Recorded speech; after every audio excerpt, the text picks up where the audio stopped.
Hi, my name is Dr. Tom. I'm with Causenta Wellness and Cancer Care Center. And what I'm really excited right now is I'm going to kind of overview and think of it as like narrate a book that we produced a while ago, but it's still so pertinent and it covers a lot of basic questions that people almost never seem to know to ask when they're having a meeting with their doctor and talking about a very serious topic about cancer treatment.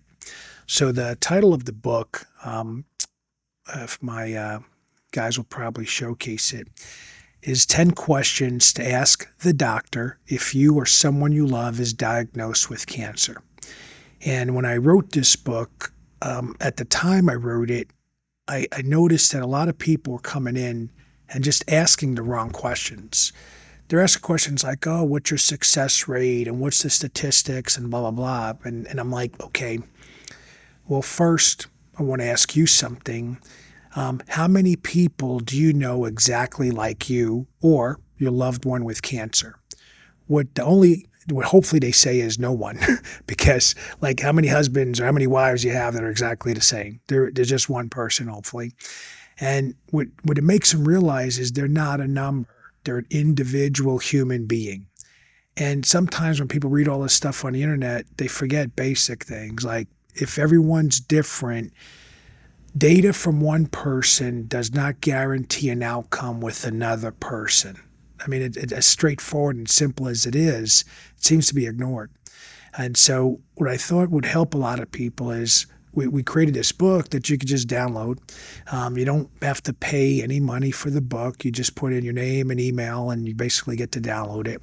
And it kind of walks you through questions that you should ask. And so, how do you know what tests to order? And what tends to happen a lot of times is, let's say a woman with breast cancer, and a doctor says, okay, you have breast cancer. I'm going to order this cancer antigen marker. And or if a guy, let's say a person has colon cancer, they might say, I'm going to order this different cancer antigen. What we now know is that some of the proteins that are commonly associated with certain specific cancers, they're not linear to the number of cancer cells in your body. They're more of like an indication of some kind of inflammatory reaction. And so because of that, an individual may have a specific cancer, let's say breast cancer, and they may have 3 or 4 different proteins being produced by the cancer in that individual's body. And so what that means is you want to monitor all of them, not just 1 or 2.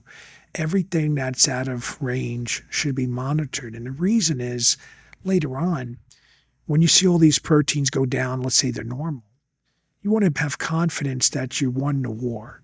You don't want to find out, oh, we measured 1 and it's better, but the other 3 we didn't measure, well, they continued to go up. That's not really the best way, to beat the war, win the war, I should say, against cancer. That's how you come up with unwanted surprises at the end. And so it's important to kind of know what tests are going to be done.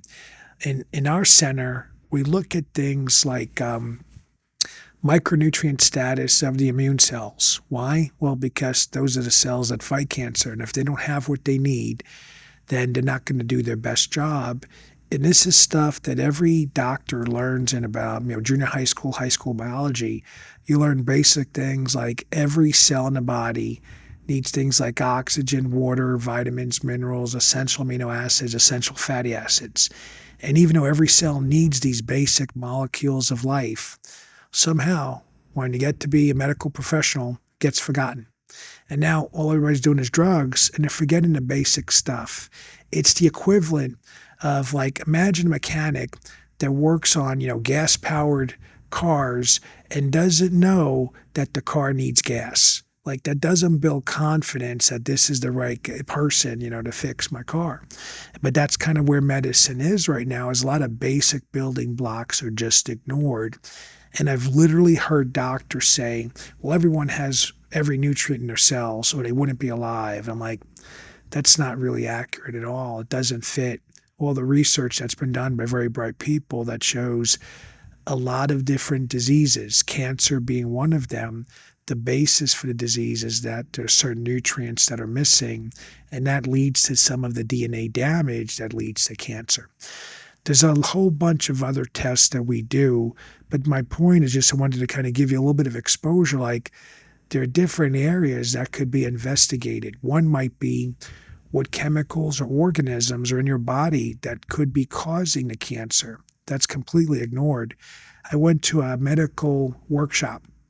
So I'm with some of the brightest minds in the United States in the area of hyperthermia treatment.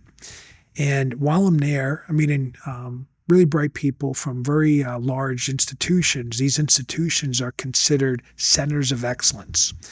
And as we have some of these breaks where we like for 15 minutes, we get to like commingle and talk with the other professionals. There's one medical scientist. She's very intelligent, and she's basically studying how circulating tumor cells spread around the body. And she's sharing her research, and I was like, wow, it's really fascinating. How do you control for environmental toxins? And she looks at me and she goes, what environmental toxins? And I was like, oh, never mind. And my point is, like, these are bright people that are completely ignoring very basic things that everyone knows. There's chemicals in the environment called environmental toxins.